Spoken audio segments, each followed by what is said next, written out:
Namaste. Welcome back or welcome to the Tower Yoga Podcast.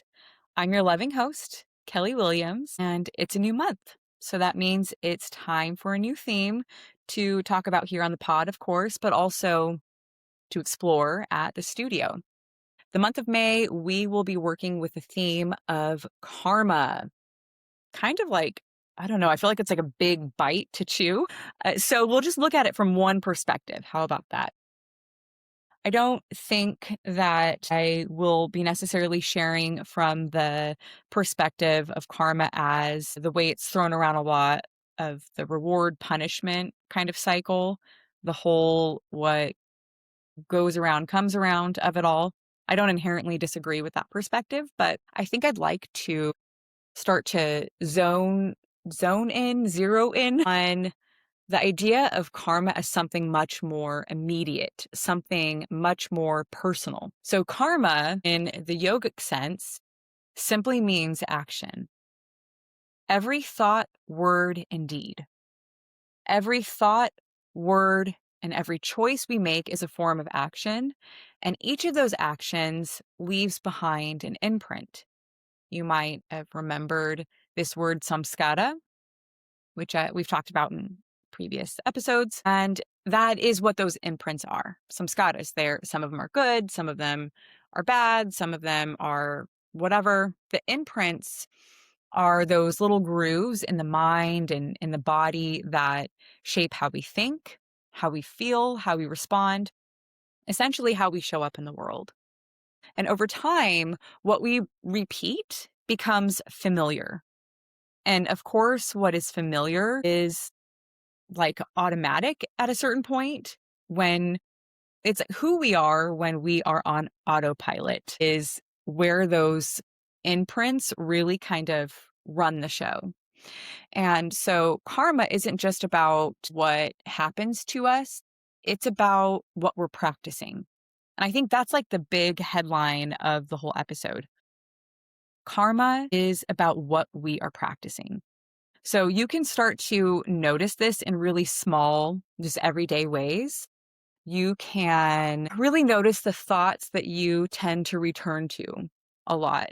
The thoughts that get the most airtime, the thoughts that you really bolster with your attention. You can notice the tone you use with yourself. You can be really aware of the way you move through stress or challenge or discomfort. That can really show you a lot. And all of it is just practice. That's the thing. And the more something is repeated, the stronger the pattern becomes. There's even a modern reflection of this in neuroscience. You might be familiar with this whole idea of the neurons that fire together, wire together. And it's why I think when there's things we've picked up from childhood are so strong and we're like, no, no, no, like this is like, I always told myself I didn't want to repeat that or do that or become that. But if that is something that we learned and that kind of went on autopilot and that's like what we have been practicing through the years and maybe even decades, yeah, those grooves and those imprints are going to be so deep, and it's going to take a lot of conscious effort to strengthen those other pathways, right? So, again, to reiterate, what we experience and especially what we repeat strengthens pathways. So, in a very real way, attention is shaping us, which can feel a little confronting at first, I think, because it means we're not just passively living our lives. It's not that idea of life is happening to us, or we just have to figure out how to like deal with the cards that we've been handed. It means that we're actively reinforcing patterns all the time. And that can actually, if we choose to look at it, and we're blessed enough and privileged enough to look at it in a way where it can be incredibly empowering, because it means that change doesn't have to be dramatic or overwhelming. It can be small and incremental as long as it's consistent and intentional. All of that has a way of adding up and making like real big change and making those new pathways that we really want start to really take shape. So in these small ways, it can look like choosing to come back to your breath when maybe you really want to just freak out. It can mean softening when typically you'd like brace. It can mean pausing before you react, really making sure that you've like double backed with yourself that this is how you want to move forward in any given situation. And it could mean, staying open when maybe before or usually you'd go like straight to defense mode. It can also look like something a little less talked about. I'm talking about forgiveness, admitting when we're wrong, taking responsibility, repairing when something has been strained or broken. Karma isn't about being perfect. It's not about being a perfect human. And in fact, it's about really embracing your humanity, your light and your dark, your right and your wrong, your what's beautiful and what's ugly, and everything in between. It's about being willing to notice, adjust, and try again. Every time we choose to course correct instead of defend or shut down, we're shaping that new pattern. We're choosing a different imprint that applies inwardly too, of course. The way we speak to ourselves really does matter. Self-judgment is a pattern. Self-compassion is also a pattern. Both are things we practice. And yoga gives us a place to practice them in real time because, yoga obviously isn't just about the shapes we make with our bodies. It's about becoming more aware of what we're reinforcing while we are in those shapes. So are we practicing tension or ease? Are we forcing or are we listening? Are we checking out or are we paying attention? So the movements might look the same on the outside, but the internal experience, that's where the shift happens. That's where karma is being shaped. Over time, those small repeated choices begin to stack. They create new pathways. They soften old patterns. They give us more space to respond instead of react.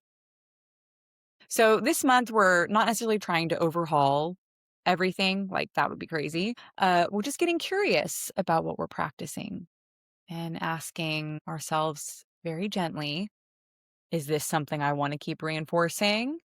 And if not, what's one small shift that I can make to support a new pathway? There's a song from East Forest that Ram Dass, that's featuring Ram Dass. I mean, he has this whole album. I can't think of the exact name of it, but it was his album from a handful of years ago where he took a lot of different recordings from Ram Dass and like sampled those bits of the recording and made these beautiful songs. And there's one song called Mind Karma from East Forest that I've been re-listening to lately. And it's really echoing this idea that I've been speaking to. And there's some lyrics, a line in the song that says, and it's Ram Dass speaking, "Our karma is our mind, and the mind stands in the way of clear view." And that doesn't mean, I don't think that means the mind is bad. It's just that the patterns we've been practicing can cloud how we see. So the work isn't to fight the mind. It's to become aware of what we're reinforcing and begin to clear a little space, because what you practice, you become. That'd be another headline of the podcast episode today. What you practice, you become. And the beauty of that is that you get to choose what you're practicing. You have that active role. So I am really excited to continue exploring this with you in class over the next month. And of course, not just with me, but the handful of teachers that are going to also be teaching on this, whoever decides they want to as well. And please, let them know, let me know, whether it's in the comments here if you're just listening, or if you come to practice with me or any of the other teachers. Yeah, let us know what your perspective is, what patterns you're, noticing, what ones are working, what ones really aren't. And yeah, if you have anything to share, we'd love to hear it, whether it's in person or in the comments. I really appreciate you taking the time to listen all the way through if you've made it this far. And I will look forward to practicing with you. From my heart to you and yours, namaste. That's all for now.